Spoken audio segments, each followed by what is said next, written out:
পুজোটা দিয়ে দিই। ওই ঠান্ডা জায়গাতে রাখো।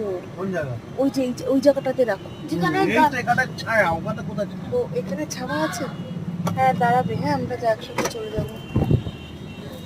আমরা পুজোটা দিয়ে আসি।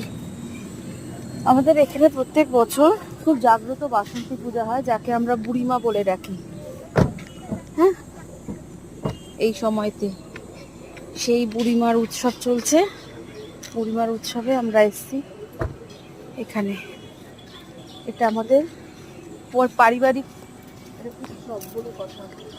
প্রত্যেক বছর ঠিক এই সময়তে আমরা সপরিবার মিলে, মানে পরিবারের সবাই যে যেখানে থাকুক, এই বুড়িমার পুজোর জন্যে এইখানে একত্রিত হই।